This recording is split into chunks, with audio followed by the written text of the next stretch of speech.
In 2009, Richard Rickman and his colleagues, through a range of studies, discovered that the people who are highly competitive are highly likely to be narcissist, authoritarian, and dogmatic. You might have heard this saying, for a winning person, only one thing matters, which is to be a winner. They want to be a winner at all costs. Dr. Karen Horney for the first time spoke of neurotic competitiveness as a major aspect of contemporary culture. She defined it as an indiscriminate need to win at all costs. The people who want to be winner or ahead of the others. She called such people hyper-competitive. For these people, winning in a competition makes them feel more powerful or smarter as a person. Researchers also found that highly competitive people mostly suffer from mistrust, low in self-esteem, and psychological health. Another important finding of this research is that those who deliberately avoided competitiveness showed higher levels of neuroticism or anxiety and a lower drive to prove themselves in competitive situations. Hyper-competitive men were also found to be hypermasculine, who believed that women are sex objects who deserved neither respect nor consideration.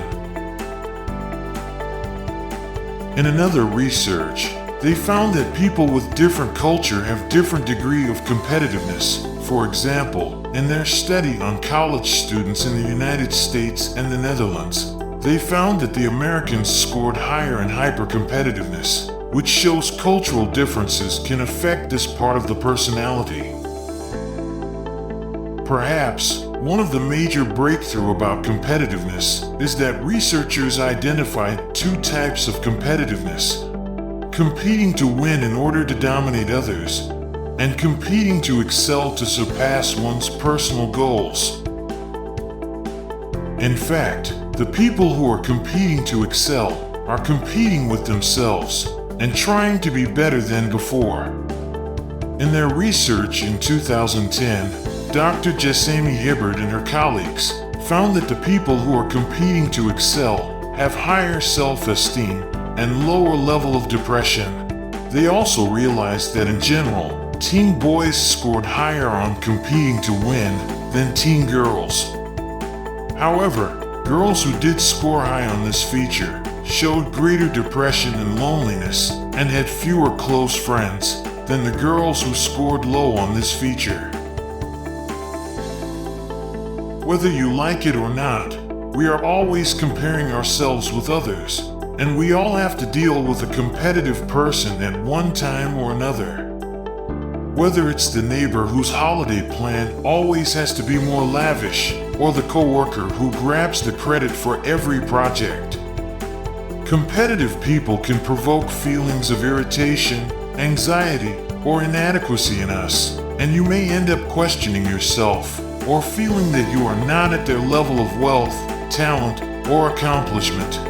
Or, in an effort to compete with them, you may end up spending extra time or money unnecessarily. But the key question could be, why are some people so competitive?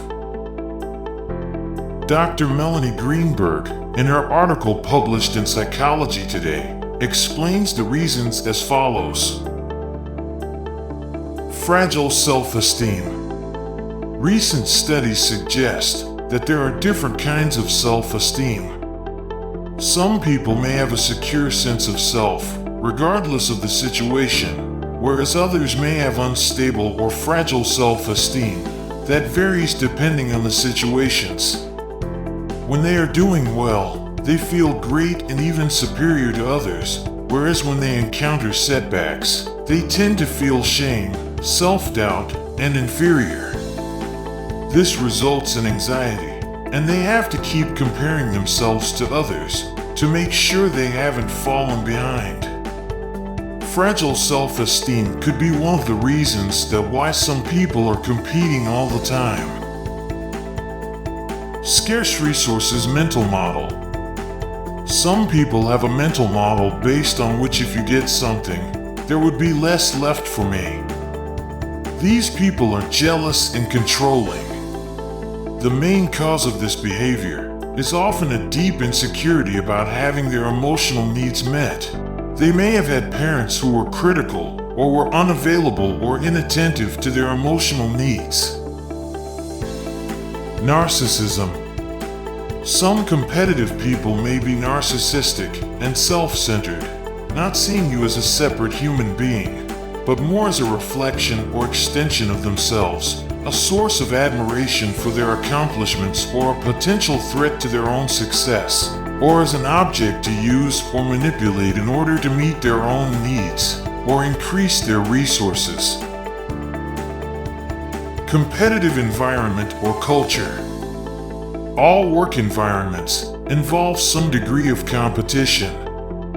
Healthy competition is associated with a sense of mutual respect and commitment to common goals, but unhealthy competition inclines people to nasty, sneaky, and ruthless behaviors. Remember, if you are competing to excel and trying to be better than your past, you are on the right track, and you need this spirit to utilize the advantages of competitiveness. But if you are competing to win, to feel superior or being ahead of others, then you should know that something inside you needs to change. Otherwise, you would end up being anxious, depressed, and fragile. In the face of competitive people, first try to understand why they are so competitive. And if there is no real advantage or valuable outcome in competing with them, avoid that competition because it will only hurt your emotions, feelings, and mental health. You can just praise them because this is the only thing they really need. And competition is a way for them to get away from the sense of inferiority.